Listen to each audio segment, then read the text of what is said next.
Sunday, August 19, 2012. This is Mike Adams, the Health Ranger, sitting in for Alex Jones today. Thank you for joining us and welcome to the show. Wow, we have a huge amount of information. The globalists are getting desperate. Today, to be covered here on the Alex Jones Show, we've got FOIA documents that have been uncovered by Infowars investigators, and this is a big breaking article up on Infowars.com right now by Paul Joseph Watson. Hundreds of pages of once secret documents released under the Freedom of Information Act indicate that the Department of Homeland Security has been surveilling Infowars and its messages, its articles, when bumper stickers get placed at various locations around the country. DHS is called in, and it's being reported as an act of terrorism. We've got, this whole attack now is underway to try to suppress whistleblowers, to try to criminalize journalism. Infowars.com is under attack by the DHS, by what is becoming really a sort of a Stasi-style secret police investigative branch of the federal government. And at the same time that this is going on, of course, this morning in big breaking news, we had Julian Assange of Wikileaks fame giving his speech at the Ecuadorian Embassy in London. And that speech calls for respecting the free speech rights of journalists. It calls for the freeing of Bradley Manning and the dropping of all charges against Wikileaks and, of course, Julian Assange as well. That's a huge story we're going to be covering here. But look at what these two things have in common, folks. Both Infowars and Wikileaks are being threatened in a huge way, surveilled. Probably attempts to infiltrate them are underway. RT recently suffered a DDoS attack, a cyber warfare attack by what is believed to be a CIA front group because of RT's coverage of Julian Assange. So you're not even allowed. I mean, look at this. So RT's under attack. WikiLeaks is under attack, Infowars is under attack, being tracked, being surveilled, being described as almost a right-wing terrorist organization by the DHS. This is what it has come to, folks. This is journalism in America today, and we're going to get into this in the next 2 hours here on the Alex Jones Show. Again, my name is Mike Adams, and we're going to be joined in roughly 30 minutes by John B. Wells, the Saturday night host of Coast to Coast AM. And we're going to get deep into these issues, plus a lot of talk about the coming financial collapse and how to prepare for it. So expect a rockin' good show on preparedness and a lot of other truth-telling information that continues to be under attack. Now, by the way, earlier in the week here on the Alex Jones Show, Max Kaiser predicted that the financial collapse would happen before April or by April of 2013. Now, that prediction is not agreed by everybody that timetable is exactly what's going to happen. But Kaiser went on the record and said that's when it's going to happen, because, or before then, I should say, between now and April 2013. He says the financial fraud, the house of cards, the monopolistic currency controllers and their derivatives debt pyramid just can't last that long. Something's going to break between now and then. So we are going to talk today with John B. Wells, our featured guest today on the show, about how we can prepare and what we think might be coming down. Now, all of this is tied together because the government itself, the federal government, and I'm not saying all people in the government are bad. I mean, I know FBI agents, I know people who work for the feds, most of them are good people, but there are rogue elements within the government that are running their own show now. They're off the reservation. They're loose cannons, and they are a danger to us all. And they're a danger to our republic. And we've got to find a way to restore the republic, restore law and order, and restore basic human rights and the Bill of Rights in America. So all of that discussion and much more straight ahead right here on the Alex Jones Show. Stay with us. We'll be right back after this break. Live here on this Sunday, August 19th, 2012, at the Alex Jones Show in the Alex Jones Studios, I should say the Infowars Studios here in Austin, Texas. This is Mike Adams, the Health Ranger, filling in for Alex today, and thank you for joining us. We've got a lot of breaking news today, some truly shocking news. This article now just posted on Infowars.com. Freedom of Information Act documents reveal that the Department of Homeland Security monitored Infowars.com, monitored the user posts on the website, and monitored opposition to its so-called See Something, Say Something program, which is really interesting. I mean, if you think about it, they want you to, if you see something that might be a terrorist, then you should say something. But, oh, wait a minute. What if you're a member of the free press and you see the government doing something fishy? Then you're going to be censored. Then you're going to be shut down. Then you're going to be tracked. You're going to be surveilled. That's what's happening. So it's really a selective if you see something, say something. If you see the government doing something, keep your mouth shut. That is the message from DHS. But I'm going to go through this story in some details with you. And by the way, if you're just joining us, we've got a lot of great information coming up today. We're going to be covering the Julian Assange speech and the attempted, an armed raid was threatened against the Ecuadorian Embassy by the British government, the UK, threatening to commit acts of war and to literally raid that embassy at gunpoint, which is a total violation of international law, and to kidnap Julian Assange. So we'll be talking about that story. We've also got the big media lie about the U.S. government's purchase of over 1 billion rounds of anti-personnel ammunition. You notice the mainstream media is trying to shut down that story by distracting you with only the 174,000 rounds of ammo that the Social Security Administration has requisitioned, while you're supposed to ignore the 8,000 times larger stockpile of 1.4 billion rounds that the Department of Homeland Security has been acquiring at the same time that it is surveilling alternative news websites such as Infowars.com, PrisonPlanet.com, DrudgeReport.com, and others. Also, another big story today we're going to cover, we published this over at naturalnews.com, is Google Shopping blocking all vitamins and natural products. If you're in the USA only and you search for natural products in Google, when you go to the shopping section of their search engine, all the results are gone. They're in the memory hole now. Ancient history, you can't search there for vitamin C or camu or vitamin D or anything. They're all gone. They've been memory holed.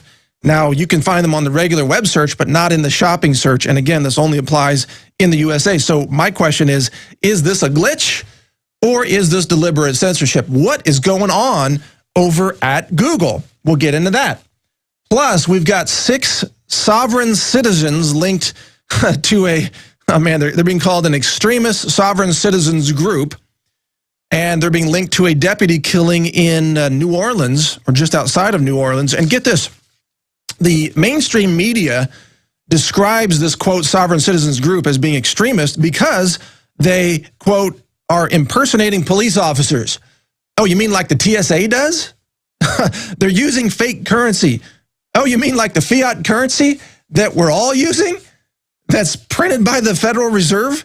Let's see. They're being accused of conducting so-called, quote, paper terrorism, which involves using frivolous lawsuits and fake documents. Oh, you mean the kind of thing that has been done against James Stewart, the raw milk man from California, who sits right now, today, in the Ventura County Jail, an innocent victim, his only crime, selling fresh milk.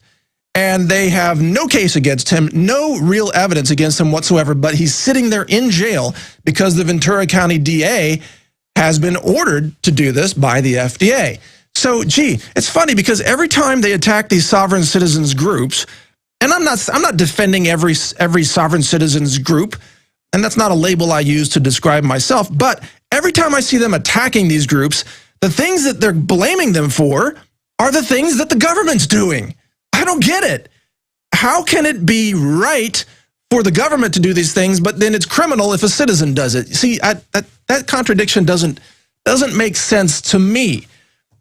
And again, the big overall theme here today is that the Department of Homeland Security is surveilling Infowars, tracking, monitoring user comments, and they have been describing Infowars as a right-wing terrorist type of organization. It's right here. It's all up at Infowars.com in this article by Paul Joseph Watson. Let's get into that detail right here, right now on the show. And by the way, if you just joined us, this is the Alex Jones Show. Probably realize you're not hearing Alex Jones's voice. My name's Mike Adams. I'm a frequent fill-in host for Alex, and I appreciate you joining us today. But check this out. Here it is. So a sticker, this came out of the FOIA documents, the Freedom of Information Act documents. A sticker was placed on the mirror inside a restroom at the Mitchell Courthouse in the Baltimore City Circuit Court. The sticker read, quote, 911 was an inside job, 9/11. Learn the truth at Infowars.com, PrisonPlanet.com, JonesReport.com. The courthouse then contacted the DHS because I guess a bumper sticker is an act of terrorism now. And they asked for advice on whether other partners have reported similar activities. So this was documented by DHS. And the internal email from DHS, get this, responded to this request by saying, quote, oh, this is a promotional sticker from Prison Planet and Infowars saying Alex Jones is a conspiracy theorist from back in the late 90s that gets some airplay, but no one else takes him seriously. Oh, really? Really? Let's see. Infowars is many times larger than MSNBC. Traffic is skyrocketing. It's like 400% more traffic than MSNBC. It is listened to by millions of people every day, tens of millions of people in a month, maybe 50 million people in a month, hundreds of millions of views of its videos on YouTube, and that's even with the censorship going on. I think more people actually listen to Infowars than listen to the DHS. That's, you know, because, I don't know, maybe I'm a terrorist because I can do math. You know, I can actually do math in this country, which means I understand debt, which means I understand the derivatives fraud. It also means I understand that this system that we're living under today, this system of fraud cannot continue indefinitely. And if you understand the laws of mathematics, you know that that means anything that cannot continue indefinitely must, by definition, come to an end. Yeah, so we're going to talk about that more with John B. Wells in the next, well, coming up in about half an hour. But continuing with this article, again, this is a Paul Joseph Watson article on Infowars.com right now. Another document that was acquired from the government through FOIA request was entitled, quote, right-wing terrorism. And it identified what it calls race hate groups, such as the Oath Keepers organization. Yeah, really, seriously, I'm not making this up. This is not an April Fool's broadcast. Now, Oath Keepers, for those of you who know Oath Keepers or you've heard from Stuart Rhodes, you know, hey, this is an organization that simply says we're going to abide by the oath that we all took to protect and defend the Constitution of the United States against all threats, both foreign and domestic. And the Oath Keepers group just says, let's stick with our oaths. I guess that's a crime in America today. I guess it's a hate crime to say, let's defend our oath. Let's defend humanitarian freedoms that are outlined in the Bill of Rights. I guess that's hate now if you love freedom. But I guess if you worship the government, oh, then everything's fine. But if you want to protect and defend freedom, then you're a hate group. So it goes on to say, this document, again, acquired from the government through Freedom of Information, it goes on to say that conspiracy theorists believe this Hardin town is the location for the FEMA camp. Oh, and yeah, I guess FEMA camps don't exist either, which is why they memory hold the Jesse Ventura episode of conspiracy theory that exposed all the FEMA camps. That's why they erased that off all the networks, erased it off all the TiVo devices. You're not supposed to know about these FEMA camps. Go figure. Do they exist? Of course they do, folks. Of course they do. Anyway, a lot more straight ahead. Stay with us here on The Alex Jones Show. We'll be right back after this break. You look at the actions of our federal government today, the more it begins to resemble the Dark Empire in Star Wars, doesn't it? It's like, I want to rewatch all those movies because now I'm really expecting that when they lift that helmet off Darth Vader's head, you know that scene where the helmet comes off and I'm expecting he's going to turn around like The Exorcist and it's going to be Janet Napolitano in there. And you're like, you know, evil darkness. In fact, we have a clip from Admiral Tarkin who's speaking about the Rebel Alliance. Go ahead and play that clip because it's relevant today more than ever. You have that ready? Got that? Okay, here we go. This bickering is pointless. Now, Lord Vader will provide us with the location of the rebel fortress by the time this station is operational. We will then crush the rebellion with one swift stroke. We will then crush the rebellion with one swift stroke. What What a great line, and a movie that's relevant now more than ever before. In fact, I think we should all go back and watch that because it's funny. It's like, it's like the U.S., the DHS in particular, and again, I'm not saying everybody in government is bad, but the DHS in particular and the TSA, it's like they're reading the Star Wars script and they're trying to become the Dark Lord. They're trying to become Darth Vader. It's like they're taking the worst, most evil, most destructive parts of the movie and saying, how can we do that? And then that's what they roll out, except, well, with a little bit of a pedophile, recipe in the mix to make sure they're reaching down the pants of little boys and girls at the airports. Kind of like a Vader Sandusky kind of character with a little Napolitano thrown in there in the mix. I mean, it's getting pretty gross. So let's change the subject. Coming up, by the way, well, actually, let's go right to Julian Assange because Mr. Assange gave a speech this morning, and we're going to play just a few seconds of that for you here in a second. But look, this is a big deal because, of course, the Ecuadorian Embassy and Ecuadorian President Rafael Correa has given Assange a political asylum and has granted him some safe haven right there in the embassy in London. But, of course, the UK government, being a dark empire, has threatened to raid the embassy at gunpoint and kidnap Julian Assange, and they didn't need to say the rest, which probably includes having him killed. So this is the UK today, all right? So while Julian Assange has established the moral high ground of saying, let us have free journalism and free expression. Let us have that humanitarian position of free speech, which is the First Amendment. The UK government says, we will crush the rebellion with one swift stroke by attacking the Ecuadorian embassy. I mean, it's that crazy. That is the tyranny, the terrorism, you might say, of the UK government today, which is a total police state, total runaway 1984 Orwellian, cameras everywhere on every street corner, total police state. And, of course, Paul Joseph Watson covers that on a daily basis. He can give you more details. But check this out. So I want to give you some inside information. But first, how about this? Play us a few seconds of Assange's speech, just the intro there, if you would, so people can hear that. That we hold dear. Remind them of your vigil in the dark before the Embassy of Ecuador.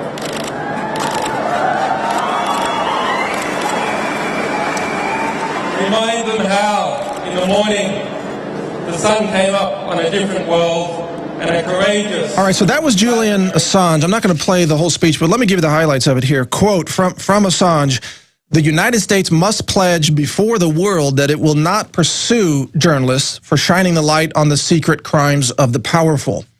Good quote. I agree with it. He also says, quote, there must be no more foolish talk about prosecuting any media organization, be it Wikileaks or be it the New York Times, he says. And what about be it Infowars, for that matter, because Infowars is being surveilled by the Department of Homeland Security. So let me give you some inside information on this. And here's where it comes from. Many of you may know I used to live in Ecuador.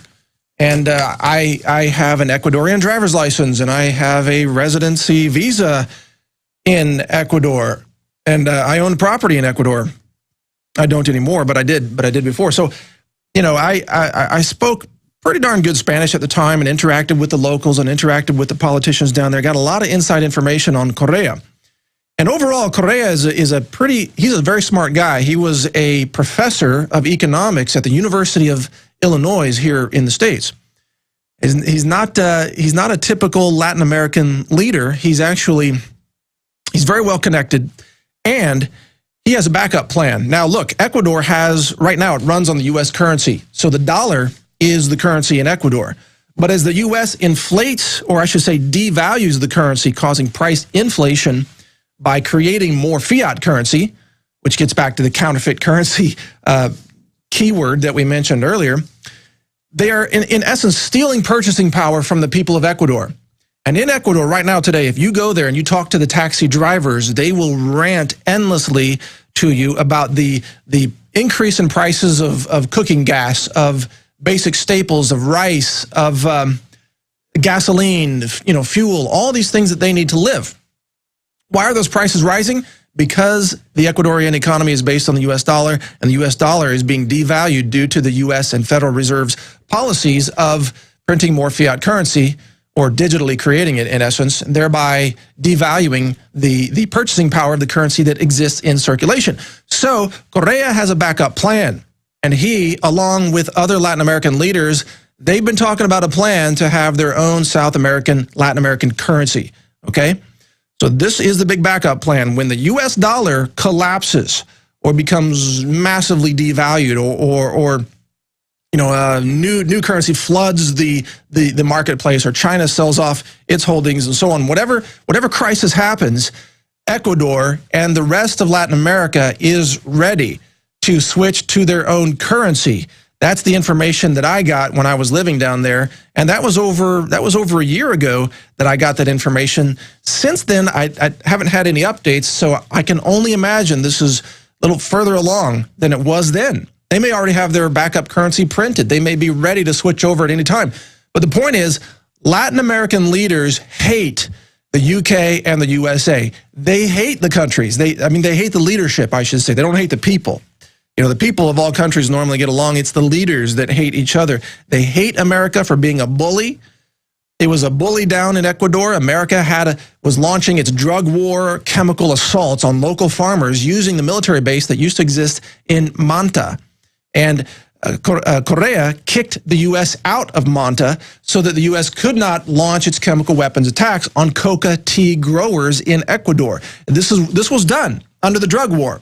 So if you live in Ecuador and you're trying to grow your little farm of coca tea, which is perfectly legal, it's just consumed as a tea, it's not cocaine, there's nothing wrong with it, and imagine you see the evil airplane from the U.S. empire come over and spray like an Agent Orange type of chemical all over your village, all over your children, all over your farms, destroying your livelihood, destroying your health. Are you going to be happy about that? No, you're not going to be happy about that. It's an attack from a foreign empire destroying your local farming economy. That's the way Ecuadorians see it. And that's the reality of what's happening down there. No wonder Correa is standing up to the U.S. and the U.K. in giving Assange political asylum. So stay with us. A lot more straight ahead right here. John B. Wells, the Saturday night host of Coast to Coast AM. This is Mike Adams here, hosting for Alex Jones today. Thanks for joining us. I'm the editor of naturalnews.com, known as the Health Ranger. And I got a little bit of a personal story for you about health transformation. Many of you may not know this, but a decade ago, I was borderline obese. I was borderline type 2 diabetic. I was hypoglycemic. I mean, I was in bad shape. I had chronic pain. I had high cholesterol. I had depression. I had a lot of things wrong, health-wise. I was eating a junk food diet. I was taking medications. I wasn't aware. I wasn't awakened. I wasn't informed like I am now. But I've learned so much since then. In fact, that's sort of how I came onto the scene, was teaching people about nutrition and the transformative power of superfoods and great nutrition, and how that can just absolutely transform not just your body, but your mind as well. And, it's funny. I just got to plug this product here. It's called Interfood. It's at the Infowars store, which is InfowarsStore.com. And the reason I have to mention this is because I gave this company my Editor's Choice Award years before Infowars ever even started carrying it. This product is so good. It's so nutrient dense. I wish I had had this available 10 years ago when I was getting healthy. I had to use other things. It was hard kind of to mix it all up myself. But today, you can get this Enerfood. It's E-N-E-R food at the Infowars store. They have all their products there. They're really just quite amazing. You talk about nutrient-dense superfoods. We're talking about seaweeds with the trace minerals, with the iodine. We're talking about the microalgae, the chlorella, the spirulina. And by the way, I mix this, believe it or not, listen carefully, I mix this with chocolate, that is cacao powder, and avocado, yes, a fresh avocado, blended with almond milk. So if you blend, again, Enerfood with cacao and almond milk and an avocado and a little bit of sweetener like palm sugar or stevia or raw honey, you are going to have a delicious shake. It tastes like a chocolate ice cream shake. I kid you not. A lot of people say, what, you're drinking avocados? That sounds weird. Not in Latin America, it doesn't seem weird. Not in Asia, it doesn't seem weird. Only in America, people do not really drink avocados. Believe me, it tastes like ice cream because avocados are fatty and rich. And I'm actually drooling right now. I got to get some of this. But anyway, check that out at InfoWarsStore.com. It's a very good product. And lastly, before we go to John Wells, you know, the deal is I'm a big advocate of what I call patriot nutrition. And by patriot, I mean people who believe in America. You know, people who believe in the founding fathers. People who believe in the Bill of Rights and the Constitution and keeping our oaths to protect those rights. So that's America to me. You know, these globalists running the show in Washington, they are not America. That's not real America. I'm all for empowering and protecting real America, and you got to remember the nutritional component, folks. If you have good nutrition, you have better automatic night vision. I mean, literal biological night vision works better when you have good nutrition. You heal faster, you deal with stress better, you're more fertile. I mean, your reproductive organs even work better. Here, there's a better shot of the bottle. Everything works better when you have good nutrition. And if we want to restore this republic and defeat tyranny and restore liberty, you better have nutrition on your side. That is the best and most powerful ally of all. And take it from me, the Health Ranger, this stuff can transform your life. Now, thanks for your attention on that issue of huge importance. I want to introduce John B. Wells now. Many of you are probably already familiar with him. He's just an all-around awesome dude. I got to tell you, he's obviously the Saturday night host of Coast to Coast AM. He is a musician, a writer, a composer.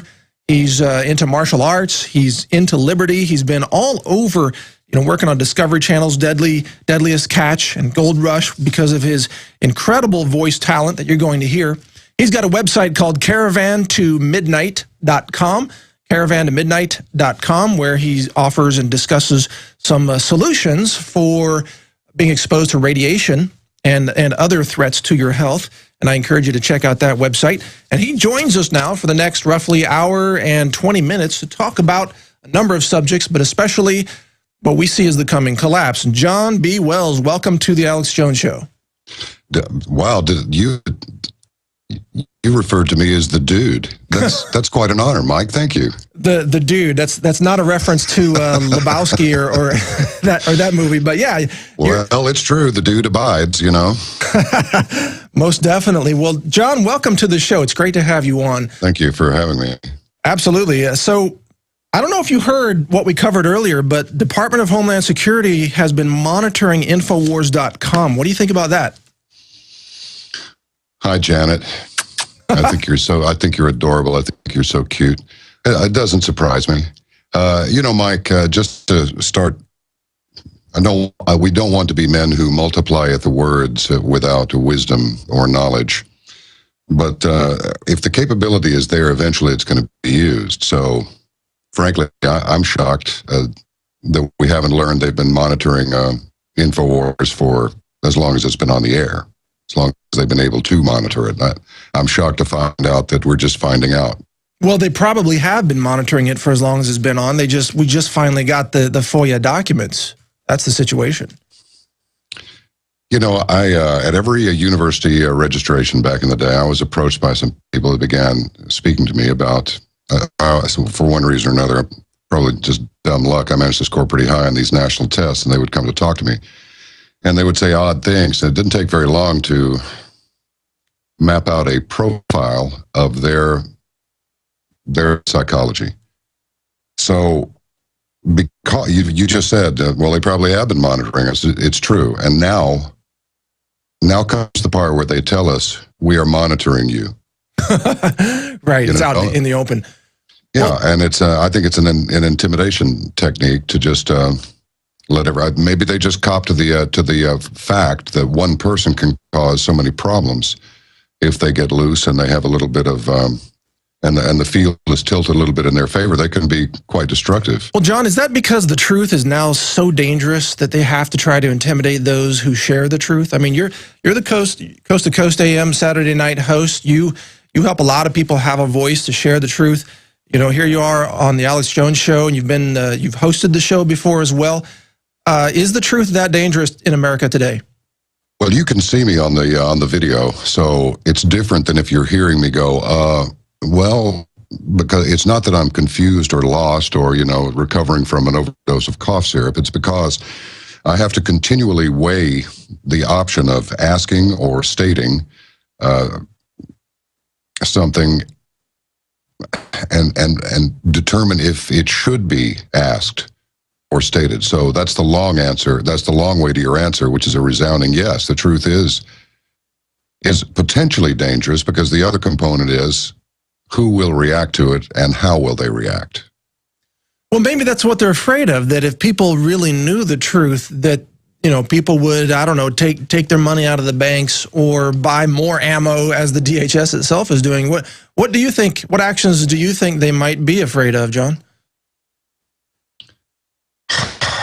Well, ultimately, I think they're afraid of a physical show of something that could be perceived as force, much the way that the Wall Street protesters were eventually, manhandled and booted out. Yeah. It didn't get as ugly as it could have been, but there was the potential for it to be ugly. Well, maybe that's why they took it over, but I didn't mean to sort of ambush you with this one question. I mean, you brought a lot of issues to the show. What's on your mind as the big things that we need to talk about and know about today? Well, I hope you didn't think that was some sort of a stall. It's not. No. Last night on Coast, for example, I'll have to take the long way to answer your question there, too. We had called the show The Two Franks. We had Frank Wuko and Frank Vernuccio. And Frank Wuko has a website where he actually portrays a terrorist, talking about how much they hate. They hate. They must destroy because they hate and bring about, it's just the same stuff that you can get on a cartoon version of that would be entitled. John, I got to interrupt you here. We're about to go to break, but hold that thought, and we'll be right back in a few minutes right here on The Alex Jones Show with John B. Wells. So stay with us. We'll be right back. This is the Health Ranger here today filling in for Alex Jones. Thank you for joining us. We've got John B. Wells as our featured guest, and we're going to go to him in just a second. But first, got to get this out there. Because of the assault on our Second Amendment rights in this country, I've just released 2 video mini documentaries that you can find on YouTube right now. I put those out late last night. I want to give you the titles because I know that all Alex Jones listeners and viewers will want to see these videos. The first one is called The Divine Right of Self-Defense, and the second one is called Gun Control is Genocide. So check out those 2 videos. Again, The Divine Right of Self-Defense and Gun Control is Genocide. This provides the philosophical argument for why self-defense and the Second Amendment is so crucial for humanitarian reasons, if not other reasons. Check out those 2 videos. And again, thanks for joining us. We're going to go straight to John B. Wells. Now, John is, of course, the host of the Saturday night edition of Coast to Coast AM. He's also got a fantastic voice that we are all envious of here in the Infowars studios. And his website is caravantomidnight.com, where you can find information on radiation protection devices and solutions. So check out that website. Now, John, we promised, or at least I promised my audience, that we would get into some preparedness information and talk about what we think might be a coming financial crisis. You want to get into some of that right now? Yep, but let's finish up where we left off, if you don't mind. You bet. Because I just want, this is a great way to I think, maybe answer your question about the danger of the information. Of the 2 guests, on the 2 Franks, I call it, like the 2 Jakes, was the 2 Franks, Frank Wuko was the one that, without exception, people who bothered to send an email to comment said, this man is a mouthpiece for the establishment. This is Oliver North with his Dennis the Menace haircut, talking about doing his duty and totally towing the line of the status quo. Whereas the second Frank he said, no, we're the American people, we'll overcome, even if it gets rough. I'm paraphrasing here, but say, even if it gets rough, we'll find a way. We'll find our way through. We will groom leaders. We will go forward. After I suggested maybe that's what we ought to start doing. So when you're in a position like this, we are alternately, I won't even drag you all into it. I'll just say I am alternately a bringer of the truth, a traitor, a Zionist, a Nazi, a liberal left-wing nut, and a radical right-wing nut, depending on which piece of what sentence offended this particular person who decided to send an email.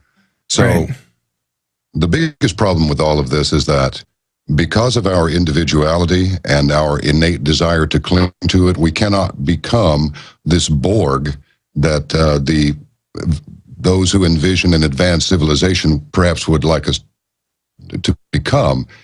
We will not morph into this Borg that they want without some extreme coercion. So, yeah, I just wanted to make that clear, that when I bring somebody on the program, much as you do, you bring me on here and I make a complete ass of myself. That's not really your fault, is it? It's my fault.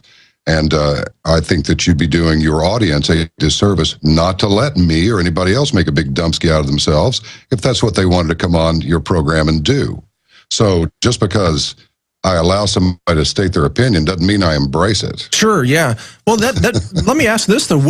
What is the strangest incident that you've had with a guest on Coast to Coast AM? I'm curious about your experience as the host there. When I brought on Susan Lindauer, the ex-CIA asset that was, she alleges she was taken to a Carswell Air Force Base right out by Fort Worth, Texas, which is now a joint base of some sort. And we'll get into that later. A few black triangles have been spotted as far back as the 70s, headed that base's direction. When she began to talk about how she'd been tipped off and went to pretty much the inner circle, one of her relatives even was inside the White House and said, "Hey, we got a problem. It's coming, and it looks like an attack on buildings by airliners." She wound up drugged and everything else. And I'm telling you, I experienced, some people would send an email, you get 1,000 compliments and you get one ugly one, and that's the one everybody knows that, right? This guy gave a baccalaureate one time that said, as you go through life, remember the compliments and try to forget the insults. And if you figure out a way to do this, please write me and let me know what it is. It can't be done. But seriously, every time a guest like that comes on Coast to Coast, I begin getting the activity wheel on the Apples and the freezing on the PCs. And it's just, if it was once or twice, it'd be a coincidence. But when it happens every time there's a controversial guest on, then it makes one think maybe somebody's stuffing some tissue in the pipe. Well, do you think maybe they're interfering with your operations? I mean, because there was a DDoS attack recently, a cyber warfare attack on RT for covering Julian Assange, and that was by what looks to be a CIA front group. Do you think that there are teams that run around the country just basically electronically assaulting all of us who are engaged in questioning the status quo? Yes. The short answer is yes. They have nothing else to do. And going back to that psychology, the people who would come and interview me, they do things they think about things we don't think about. They're first, when you ask what do you anticipate their biggest fear as far as response from the public is concerned, well, in our minds, it's probably some sort of torches and pitchforks and marching to the palace kind of a scenario. But it might not be that. They might worry more about a run on the banks. They might worry more about a run on arms, or maybe a run out of the country, or currency conversions. That they worry about things that we don't even think about. In fact, actually, as much as I am a little reluctant to say this, it seems to be true. We're at the very bottom, the very end of the data chain. By the time we hear about it, whatever we're talking about is, several miles down the road from where we went, hey, what was that? Oh, no, we're just now getting wise to it. It's underway and has been. So we're always slightly behind. Yeah, and sometimes, I thank God that I'm not getting secrets leaked to me like Julian Assange. I mean, it's nice to be at the end of the data chain where a lot of times we don't have a super clear picture about what's going on. I think if someone was dumping straight, state secrets to you or to me or to Alex Jones, we'd all be dead by now, for sure. Well, absolutely. I mean, when somebody sends me a big hard drive, I give it to somebody else who gives it to somebody else who gives it to somebody else to see what's on it. I don't want to see it. Yeah, right. Just because I picked it up at the P.O. box doesn't mean I'm going to look at it. No, I have people sending me samples of things to drink. Like, really? You think I'm just going to just drink something that shows up in a box? Yeah. Really? Swing it down. See what happens. Yeah, right. Okay. It's funny. I mean, people send stuff to the Infowars offices here for people to try. I'm like, come on, that's a little too simple. But I don't mean to get carried away, John. Worries. Was that? No worries. I do it all the time. Yeah, well, it's stream of consciousness sometimes. But You mentioned it's interesting because so you're the host of what is, the largest radio show in the country. I don't know if it's the largest overall. What do the ratings say? It's supposed to. My understanding is it's the highest rated, most listened to late night talk show. Great. In the history of the business. Yeah, I could be inflating it, but I think that's probably true. Oh, I think you're right. Guys like Limbaugh, they're much bigger, but that's daytime, yeah. Yeah, that's daylight hour. So anytime. I'm sorry. No, go ahead. Well, I was just going to say, anytime you have this huge audience, you're going to get a massive amount of feedback. Have you noticed that the quality of the thought behind the feedback of the public has sharply dropped in the last 5 years? What are you talking about? The quality of the content of their messaging? Yeah, or just their thought processes. You can tell that most of them are insane. Even they can't even. There's no logic anymore. Mike, I would have to dispute that on the basis of personal experience. I find that most of the people that send emails, I mean, there's a you bleep loving bleep pig. It's like really when I upset a person with a liberal bend. Who do I talk to when they send me a message like this? Actually, I find that there's a certain radical factor there. However, I find that if you just communicate with them and go, wait a minute, do you really think that a message like this is necessary? What's eating you really? And I'm telling you, 9 times out of 10, they'll come back and go, thank you for responding. No one ever does. Wow, you respond to them. I absolutely respond. How do you find the time? Well, I can't respond to all of them, but I respond. I read as many of them as possible. Well, they come in, 1,000, 1,800 of them per show, so that's a lot of reading. That's incredible, John. Well, good job responding to them, and I'm glad that you're seing some light of awakening in those responses. Maybe I've been reading really Facebook too much. Mike. Well, good. We're about to go to break, John. So again? Yeah. Come on, you know the drill. So I do. We'll be back with John B. Wells, everybody. This is Mike Adams on The Alex Jones Show. We've got a lot more straight ahead, more about preparedness and what may be a coming crisis or a collapse of some sort. We'll talk to John about that when we return right here on The Alex Jones Show. Stay with us. To the second hour here on August 19th, this Sunday here on The Alex Jones Show. Thank you for joining us. This is Mike Adams, the Health Ranger, filling in for Alex today, and we are joined by our featured guest, John B. Wells. His website is also jbwells.com. I encourage you to check that out, as well as caravan2midnight.com. And we've been discussing a number of interesting topics. Let's get into the preparedness issue, if you're up for that, John. Yeah, absolutely. All right, man. So let me lead that off by saying, well, Max Kaiser predicted here on the Alex Jones Show last week that there's going to be a financial crisis, a big one, like a global derivatives meltdown of some sort by April of 2013. Now, I know you and I are both reluctant to put our necks on the line with a specific date, but what do you think are the possibilities of what might happen in the next couple of years? In the next couple of years, that's a little bit of a stretch.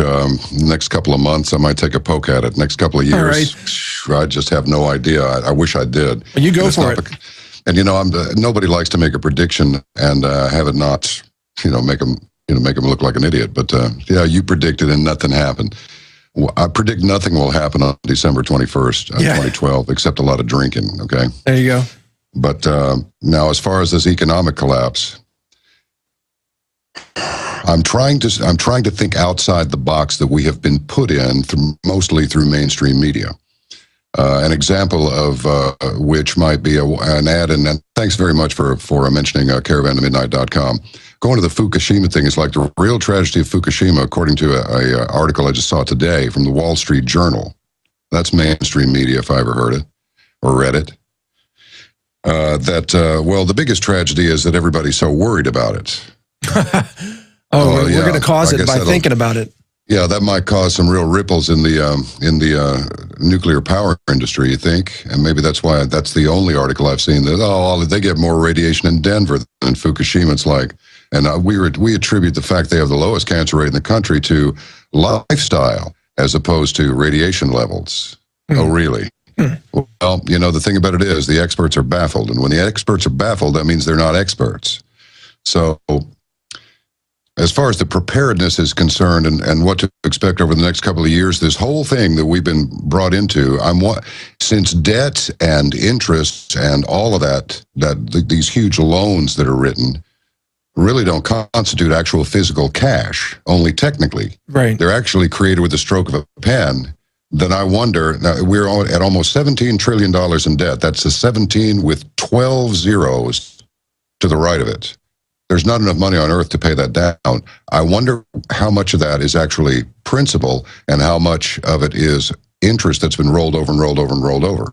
So now the big buzzword is, just like SARS, swine flu, mad cow disease, blah, blah, blah, blah. They just sprayed over half of Texas with insecticide. That's right, West Nile. Normal over West Nile mosquito. So what is the calamity du jour? Well, right now, the war the war we have going on is another 9-year, 10-year affair in the Middle East, and the big problem that threatens us all is not an ongoing war that involves our volunteer army in an undeclared conflict, which makes them mercenaries, whether they like it or not. I don't like it. I don't want them used that way. But now we have the threat of economic collapse. Simultaneously, as a matter of fact, it was on Alex Jones's Infowars site, which I visit every day, that the FBI is saying, turn in your bin Ladens. Cash is the currency of terrorists and drug dealers. I'm beginning to wonder if this whole economic crisis is nothing but a bloody fabrication. Really? Yes. Well, how would they use that fabrication then has got to be the operative question, and we got to go to break again. I'll tell you how, my brother. Hold that thought then, John, when we come back. Again? Yeah. We have another quick break. This is a very short one, 1 minute. We'll be right back to answer that question with John B. Wells, who's kind enough to stick with us. And thanks for joining us. We'll be right back after this break right here on The Alex Jones Show. Continuing right here on The Alex Jones Show with our guest, John B. Wells, the Saturday night host of Coast to Coast AM. It was just theorizing that, hey, perhaps some of this or all of this financial crisis talk is actually a trick to be used against us in some way that he's about to describe right before we went to break. So John, the floor is yours. Go ahead. There was this movie once upon a time called 3 Days of the Condor, and Robert Redford couldn't figure out why the guy with the MAC-10 and the suppressor on it, the mailman, was after him. I hate to ruin the movie for anybody who hasn't seen it. It's from the Stone Age, but in the end, it was because he read books and he had discovered a storyline in there that absolutely positively correlated identically to something that was actually happening. So I wouldn't want to be that guy. I don't want to see the mailman unless he's got a nice check for me, which I find myself in continuous need of. But in any case, I think it's all in furtherance of a different kind of monetary system. I think it's in furtherance of an electronic system. A quick example would be someone that I know well and have for many years is in the retail business. And now the parent company wants to pay every 2 weeks instead of every week. But what they really want them to do is take it on this card and use this debit card for all of their expenses. Now imagine all of the people at the top who really have these actual assets. They have gold. They have actual cash.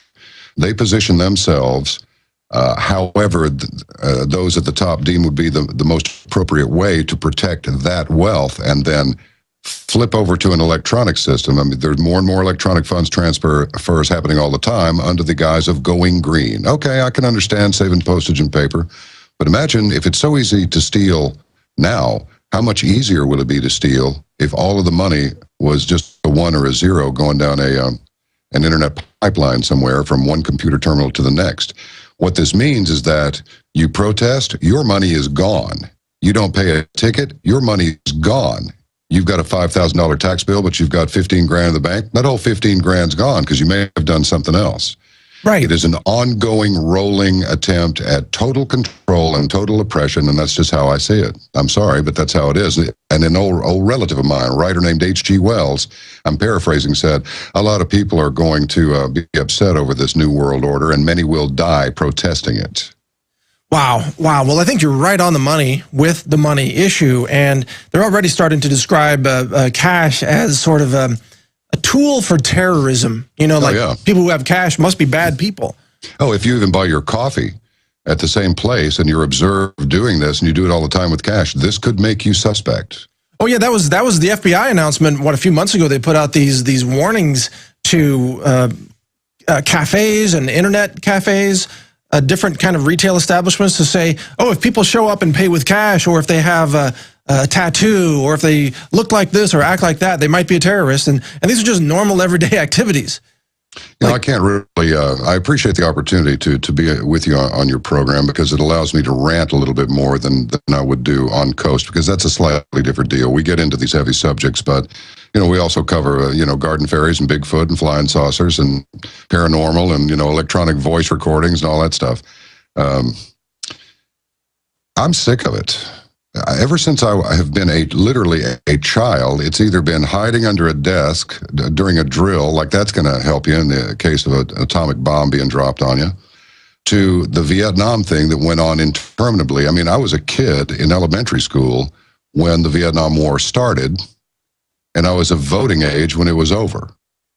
And so we have a little bit of a lull, and then the Russians go into Afghanistan for 9 years. In the meantime, we're sort of killing Russians by supplying the Mujahideen. And our CIA trained bin Laden, and now they leave, and there's some upheaval here and there. Now we're there for 9-10 years. I'm sick of it. I really don't know personally what to do to stop it, but at least I can complain about it. It's like General Patton said, if you run out of bullets in your rifle, use your pistol. If you run out of pistol, throw your helmet at it, throw your gun at it. And if you can't, urinate at it as it goes by. Do something, throw something at it. So all I can do right now, I can't start a political action committee. I don't have the kind of money to throw around to start some sort of a movement. But at least I can come on the public airwaves and complain about it and try and raise some awakening. I asked a young woman the other day, about 30 years old, I said, but does your generation want freedom? Oh, good question. Well, what did she say? She said, well, yes, but I don't want to start a war. So what they want freedom handed to them? What is that?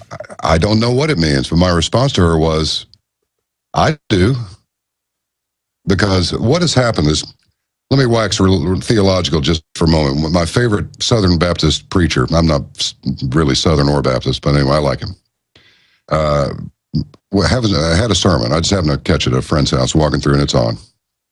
And he was saying, you pray and you pray and you pray and you pray. And you're in dire straits. It's terrible. And then you pray, oh, God, please help me. Your prayer is answered. Your problem is gone, and you don't really need God anymore because the problem is gone. Thank you, God. And then just forget about him. That's the end of your piety. That's the end of your devotion. You just go back to business as usual. That's what we've done in this country. We had a long propaganda campaign of, you know, the red, white, and blue, and mom and apple pie and the girl next door, and we're going to defend our homes and defend our way of life and all of that. There were lots of little cartoons even about the evils of socialism creeping in. Guy looks like Snyder Whiplash, you know, and he shows up and he's trying to get the American people, one person here and one person there, to kind of go along with his way of thinking. And in the end, they sent him packing because socialism was not for the American way of life. It was just not going to work. Well, now people have been comfortable for so long that they're like, well, you know, maybe we should try it. Yeah. I mean, we came here to get away from Europe, and now the first person said was Bill Clinton with well, in Germany, they do such and such. It's like, in Germany?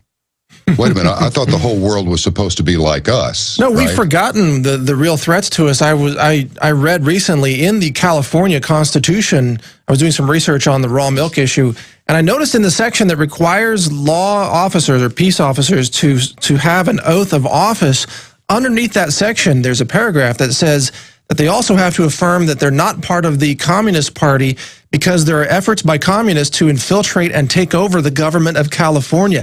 That's in the California Constitution.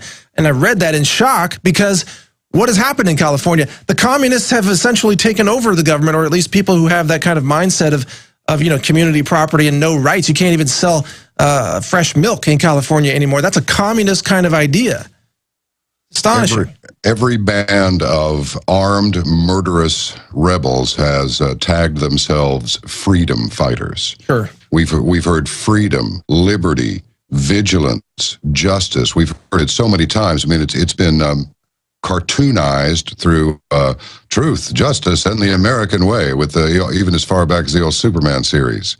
I think our eardrums have become numb to these words. I don't think we even know what they are anymore. Well, no, I think we know. I mean, freedom is having your genitals grabbed by the TSA. That's the new America. Wouldn't you agree? People allow it. It's the red, white, and Sandusky freedom is the new airport motto. See? You know, it's almost like looking off of a balcony. You look down at the traffic where I am, and you see almost all the cars are one of three colors, either a silver or silver variant, black or white. Every once in a while, you'll see a red one. Every once in a while, you'll see a blue one. Every once in a while, you'll see a green one. But the vast majority are silver, black, and white. So every once in a while, you get a red car to go through an airport and say, "Get your hands off me. What's the matter with you?" And oh boy, they make a big deal out of it because, oh, well, you're challenging our authority.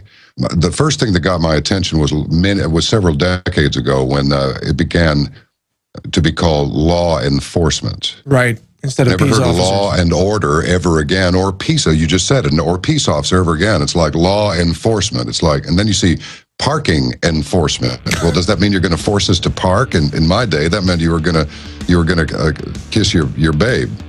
They're going to force you to pull over and be amorous, or you be ticketed. I mean, it's just stupid. As you know, John, half this battle is a linguistic battle. They play word games with us to tell us what these words mean and try to confuse us with words like, oh, you're an extremist group now if you believe in freedom. That's extremism. Anyway, stay with us. We got to go to break again. We'll be right back with more. Stay with us. Good-sized segment right here with our guest, John B. Wells. Thank you for joining me today. This is Mike Adams, the Health Ranger, filling in for Alex Jones. Yes, you're listening to the Alex Jones Show, and we're talking with John B. Wells, who, of course, is the Saturday night host of Coast to Coast AM. His website, caravan2midnight.com, is worth checking out. And we're talking about preparedness. We're talking about government control of information. And, you know, a question. Oh, wait. Let's take some calls. How about that? John, you up for some calls? Oh, absolutely. All right, let me give out the number. The Sunday call-in number is 877-789-2539. 877-789-ALEX. So call in there. We'll get you in the queue, and you can be on the air with John B. Wells. Have a question for John B. Wells. Please don't have just some random comment that has nothing to do with what we're talking about, please. And John's got a wealth of knowledge, so you can hit him with almost any topic, right? I mean, you cover all kinds of things, John. A lot. The depth of the topics you cover is much more than what we would typically cover here. You mentioned some of that earlier. What are your favorite areas? Everything that we cover on Coast and everything that you cover on Infowars. Seriously, it's we're having a waterfall of information now. There are a lot of contributors there, and this is known. So of course there's a good shot of disinformation in there also. But the thing that I suppose I'm interested in the most is the direction of civilization. I don't know about you, but I have family members that I expect to outlive me, and I really don't. I don't want them to ever think of me as someone who did nothing to prevent what they may have to live with later. Sure. And we've just lived too large and gotten too fat, figuratively speaking, and literally. I mean, type 2 diabetes is off the chart because we just won't stop harming ourselves. You know, Mike, sometimes I wonder if there isn't some sort of a lemmings rushing to the sea syndrome that has taken over the minds of at least a measurable segment of the population, because it's almost as though people have decided that the whole thing is too big, it's too messed up, it's too corrupt, the whole thing should just fall down. I don't know what they think is going to follow that, but I think it's mostly anger over a feeling of helplessness and not having the power to affect any change at all. And they're continuously messed with by one thing or another. I mean, in this country, you buy your home, or you think you've paid it off. Well, now you get to pay your property tax, or your home will be taken away. You don't have real ownership, yeah. I mean, where are the hours of real living that we thought that we were going to be entitled to through technology and an advanced civilization? We just run from one little fire to the next and knock it down to where it won't burn up too much stuff, and then run over the next little fire and put that out, and then, we have to go back to that one. And really, they keep us walking on I say they, that's the government, and the media that supports them. And in my opinion, the mainstream media is nothing but a propaganda wing. Never has been anything else since certainly the mid-'70s. Well, sure. And, and I mean, just because somebody is a good musician or a bad musician that makes a lot of money and sells a lot of records, or you're a movie star or something, does that, I mean, actors, it's like Orson Welles said, actors aren't really anything, are they? They don't. They're actors. They portray characters. So an audience falls in love with that character, assigns those attributes to the actual actor, and then follows them in their political ideology. This makes no sense to me. No, but it's all irrational. And you mentioned something earlier that I want to get into in more detail with you, that maybe there's this subconscious desire across the population for self-destruction, to just end it all. Maybe. I mean, I'm convinced that let's say, if Obama right now announced that, to save the planet and reduce CO2 emissions, that let's say 50% of the population needs to line up in front of the incinerators and just sacrifice themselves for the good of the planet, I'm pretty sure that you'd find about 50% of the people that would gladly do that, as long as Obama asked them to do it. Oh, I assure you someone will show up. It won't be me or you, but someone will. No, it won't be us. We'll be watching from a distance, videotaping it and putting it on YouTube. But people will show up and fry themselves as long as they're told it's for the better good. I don't get that. Well, it's just like, remember Doe out there in San Diego? He was going to catch up to the UFO flying in the tail of the Hale-Bopp comet, and took all those people with him. They all drank the Kool-Aid and died right there in that house. Applewhite was his name, or something like Heaven's Gate. Heaven's Gate cult, yeah. Yeah, and his name was Doe. It's like, okay. Yeah, and that's right. They poisoned themselves, yeah. Yeah, those people killed themselves. People want a leader. This is known. If a leader is charismatic, if he has something to offer them, they'll follow him. They followed Napoleon. They followed Adolf Hitler. They followed Joe Stalin for a while.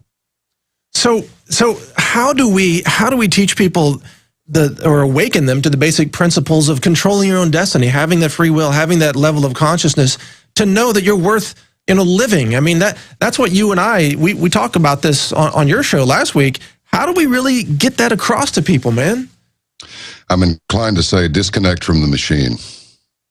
Disconnect from the machine and stop participating in that which you are loath to participate in, but you do anyway.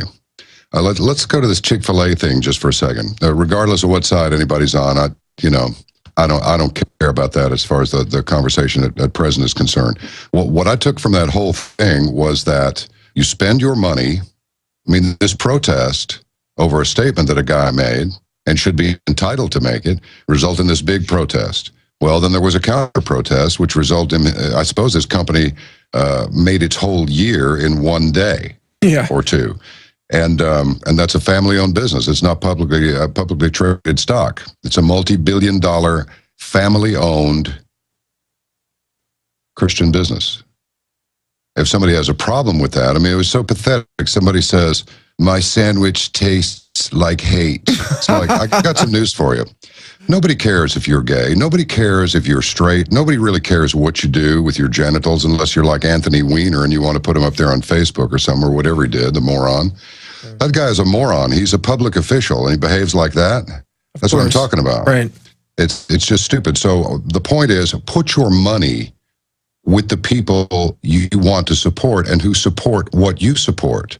Do not spend your money with people who represent values that you don't hold as values. Well, clearly, and I thought the whole message of the LGBT community is tolerance. I thought it was a message of tolerance, and then they couldn't tolerate Chick-fil-A. So all of a sudden, it's flipped around that now the Christian has to call for tolerance. You know what I mean? Like the white conservative Christian family has to call for tolerance. It's a bizarre world. Well, it's another example of the squeaking wheel gets the grease, and the one that squeaks the loudest gets the most grease. And that's why these pro-socialists and anarchists and everything else, look, anarchy is going to get us nowhere. I mean, that's a recipe for a bigger disaster than the one that caused the anarchy to begin with. That's just stupid. Evolved people do not engage in anarchy. It's moronic. It's savage, and we have enough of that. You and I think. Of course, you can answer this. I think we both believe in a local community-based peace officers who are of the people, by the people, for the people. We believe in laws. We believe in not harming your neighbors and expecting your neighbors not to harm you. We don't want anarchy. We want people to behave like adults. We want law and order is what we want. That's right. And we want to go to a break here too. One more break, and when we come back, we'll have callers on the line. Sherry, Fred, Karen, and much more with John B. Wells. Stay with us. We'll be right back. We're going to go straight to calls in this segment with John B. Wells, our guest here on the Alex Jones Show. This is Mike Adams, the Health Ranger, filling in for Alex today. Thank you for continuing with us here. We're going to go straight to calls. Hopefully calls about preparedness. I guess we will find out. Are you ready, John? Absolutely, positively. All right. If anybody can handle calls, you can. So let's go straight to it. Sherry from Missouri, you are live on the air. Welcome to the show. Do you have a question for John? Well, what I'm curious about is that a lot of us have been awakened to the truth of what our government is doing to us, but what we're looking for now are solutions, and I would say that has to come from the Constitution. And how do we hold these servant government, I even hate to use the word officials, right, their feet to the fire? What do we do when they are outright just annihilating our Constitution? All right, good question, Sherry. Let me hand that over to John with also the note that according to the FOIA documents we covered earlier in the show, the Oath Keepers is considered a, quote, hate group by the Department of Homeland Security. What do you think about that, John? It's ludicrous, just like most of the rest of the Department of Homeland Security. Thanks for the call, Sherry. To answer your question, you must improvise, modify, adapt, and overcome. You see the nature of the beast you are fighting. So what do? Well, in the Stone Age, you use stones. In the modern age, you use the courts, just like over this NDAA thing. I believe it was 6 people, possibly more, got together and just decided to sue on the basis that this NDAA, this National Defense Authorization Act, is unconstitutional. And a judge said, you know what? You're right. Then what you do is you reach out to your friends. You tell your friends about Infowars.com. You tell your friends about Coast to Coast AM. You tell your friends about caravanofmidnight.com, because we have articles on there that, they're not going to post on other homepages other than Infowars. Some of them come from Infowars. Then what you do is when your mainstream media fails to report these things, such as 2 witnesses saw 3 or 4 guys at the Sikh temple doing the shooting, not one guy who conveniently shot himself and disappeared, you tell them, if you don't knock this off, we're going to contact your advertisers and we're going to tell them that we're going to start a massive movement. We won't be buying products that are advertised on your particular network if you don't stop this. If you want to get somebody's attention, hit them where it hurts. Hit them in their wallet. And trust me, you will get their attention. Yeah. Tell your friends. Involve everybody who will listen. Ask questions. Do not make statements. Be persuasive. And bring them into the fold. You nailed it. I mean, it's get organized and start asking questions, and don't put up with the status quo answers. File a suit. Yeah. It's done every day. File a suit. File a bunch of suits. Let that get into the press. Let that go viral on the net. Get it on. Take them on. Look, we're all toast anyway. Every one of us is going to pass away from this life. Now, do you want to stand for something while you're here, or do you just want to sit there and take it? Well said. Well said, John. Let's go to the next caller, Watchman from Florida. You're on the air with John B. Wells. Go ahead, Watchman. Welcome to the show. Thank you for taking my call. I wanted to make a statement here that basically being prepared for what's coming and the insanity that we see taking place within our own government, I think it's very wise to prepare. That is key. However, I think people must look past that, because I, as a Christian, I believe the Word of God, and it tells us that these things are coming. Now, no matter how much one prepares in the physical, that's not going to stop. I mean, it's great to protest against things that we know are not constitutional. But in the end, we all need to make sure that our souls are prepared, because as Jesus stated, what shall it profit a man if he gains the whole world and loses his own soul. So if you've got All right, a lot of food stored up and ammunition and all that, if you lose your soul in the end, none of that stuff is really going to even matter. Yeah, good point, Watchman. Go ahead, John, your comments. Watchman, you do have an extraordinary point. Yeah, you really do. And gee, you know, it's really kind of a unfashionable thing to be Christian and to profess it these days, mostly because the ones who are not Christians don't understand that it is known that we are going to make mistakes and sin and lust and do things and do things we didn't even mean to. I believe what you're talking about is spiritual defense, and believe me, that is a large component. A motorcycle crash. Now, people do this all the time, so this is my little personal experience. Of course, I have my unique perception of the events, but there were also witnesses to it. When I crash this bike, and the last thing I see on the speedometer is 67 miles per hour, and I go instantly to the pavement, tumbling in morning traffic that's moving very quickly, very congested. I know that there's traffic around me. None of this stuff hits me, and then the witness to this says, control settled over the whole situation. No slamming of brakes, no horns, nothing. It was just everything came to a calm halt.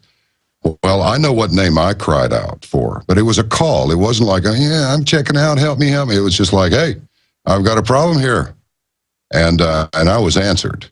So you will find many metaphysical and paranormal things, people know those expressions, within the pages of the scripture. And they can be scientifically shown to have effect. And what they call that thing that was out years ago, The Secret, all about manifesting things. Like they're not going to tell you that that's scriptural, but it is, because they don't want to be aligned with those nasty Christians now, do they? Well, just the very idea of prayer, which I know to have been medically shown to actually accelerate healing of those who are kept in mind in the prayer. You know, prayer obviously is a non-physical, outside the realm of known physics, but it works. So that is, by definition, metaphysical. I mean, by definition. A friend of mine was hit by an illegal alien who fled back across the border, leaving him in the street with his skull broken in 13 places. He went into a coma. And yes, I don't care about the temple underwear. I don't care about the polygamy. I don't care. I'm just saying, a group of Mormons came into his hospital room voluntarily and held hands and prayed for him. And there are witnesses that saw the indicators for his vital signs go up in the direction they wanted him to go up, and nobody touched him. All they did was pray for him. So, look, I don't remember where I was before I got here, except in little glimpses in dreams. Now, we can either decide, well, you know, we're just here, it's no big deal, or we can recognize that there are way too many extras, from the strawberry to the bluebird, that would not be necessary if we were just completely ununique little blobs of some sort of living material. There's too much going on here to deny an intelligent design. That's my story, and I'm sticking to it until shown otherwise. And well, John, no one has shown me yet. I agree with you, but I've covered the physics community. Conventional physics believes that we are biological robots without any free will, no consciousness. When you die, it's lights out. They say that there's no, in fact, they don't even think they're alive, which is weird, because then they write books about it and they put their name on it. It's like, who wrote the book if you're not even a being with a soul? You know, I would have to say, if their view is that narrow, perhaps they're right. Perhaps they aren't alive. Maybe they're the zombies. It's physics by zombies. Zombie physics. Feelings are hard to describe in words. Thoughts must be described in words if they're to be communicated to another person. So if you limit your thoughts, or if you limit your vocabulary, you limit your thoughts, and if you limit your thoughts, you also limit your vocabulary, because you have none to express. There are all sorts of wild theories, but the short answer to that one is, well, once upon a time, everybody thought that the Earth was the center of this galaxy and that it was completely flat. Yeah. Well, and another, here's another thought on this, is that sometimes the status quo will call you or I a pessimist because we're a realist, because we ask questions and we look at things and we see where are they going. We can project a little bit into the future and sort of see maybe what's going to happen. But isn't it the ultimate pessimism to believe that we're not even living beings with a soul? We don't have a free will, we don't have a mind, we don't have a consciousness, we don't have connection with the Creator. Isn't that the ultimate pessimism?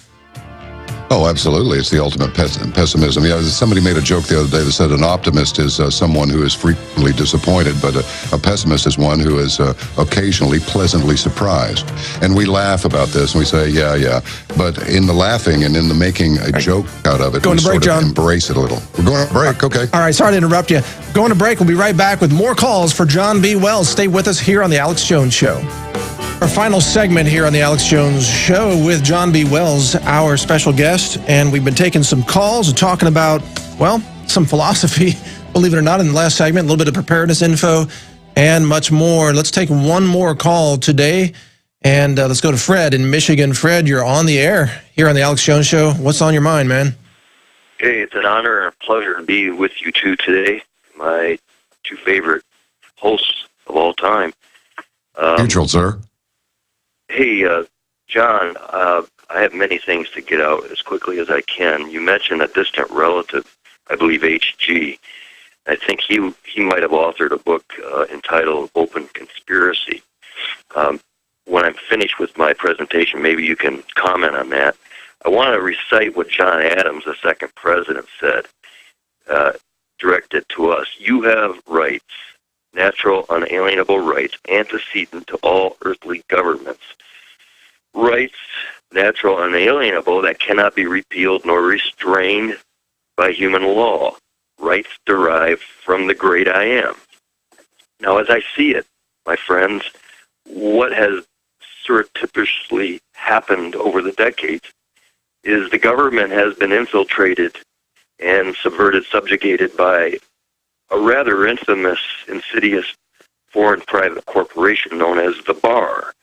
Because if you take note, every president, virtually every senator, and if the House of Reps isn't predominantly BAR Esquire attorneys whose allegiance is to the Bank of England and the monarchy ultimately, then you have a Legislative Service Bureau that is exclusively BAR Esquire attorneys, and it is that entity that creates the statutory public policy acts. Well, good points, Fred. Let me send this to John here to comment on what you think are the power groups that are in play today. Is the Bar one of them in your experience? Absolutely, the Bar. Absolutely, it is. But I'm not sure what the overall question is here. Well, I just wanted to give you a chance to comment on it, but Fred, that's a really good point that you've brought up, and I appreciate your call.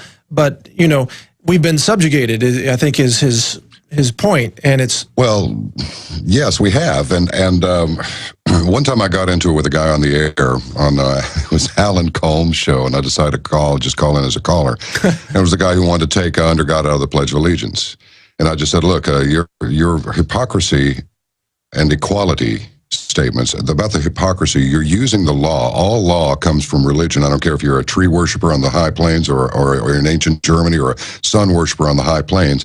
Your law comes from religion, and you're using this mechanism to take out the religion. You're using the religious-based mechanism to take the religion out of the mechanism. And the second thing is the equality. If you make everybody just like everybody else, that's exactly the same thing as making everybody nobody, to where there is no more individuality. And the Bar has everything to do with that because, well, I think we already talked about law enforcement, didn't we? Yes. So I suppose whatever the law of the land happens to be, you'll be bound to it, or you have to change it. First, you'll resist it and people will be hurt for it. And then eventually it'll be changed. And the moment that you relax your vigilance, it'll go right back to the way that it was where your protest began. Well, hence the need for the Bill of Rights and the Constitution and what should be called the unalienable rights that are granted to us by our Creator and from which the Bill of Rights was written as an expression that tried to codify those laws. And thank you very much for pronouncing that word correctly. Everybody says unalienable. It's not, well, we're going to be alienated from our rights. Like, no, it's unalienable. They can't be transferred. They cannot be possessed or taken away. Exactly. Thank you, Mike. You're the only one other than myself and one other person that's ever said that word that way. Really? That strikes me as kind of scary. Off to you. No, they don't do it. They think it's unalienable, and it's not. No, it's unalienable. Which, yeah, again, we back to the language games and the mind tricks. We have to get the language squared away. Like, for example, every time a U.S. military helicopter is shot down in the Middle East by enemy soldiers, they never say it gets shot down. They say it crashed, as if it were a training exercise or something. Well, yeah, it crashed after it got blown up. I mean, when you blow up a helicopter, it tends to crash. This is basic physics. Every time, and they're not pretty either. They don't land gracefully and gently without power. They just kind of flop like a mattress off the 10th floor. It's kind of rough, really. I guess so. Now, John, since this is our last segment, and I want to get to a little bit of your preparedness. I don't know if you're willing to share this publicly, but I want to ask you, what are you doing to get prepared for whatever you see might be coming? I mean, do you have extra food? Do you have extra ammo, if you're willing to say that on the air and risk being called an extremist? I mean, what are you doing today, man? Well, here's the thing. If it gets down to guns and knives against the authorities, it's going to be rough. You shoot a bullet at them, they're going to shoot a missile at you. We don't want that. Number one, we don't want that.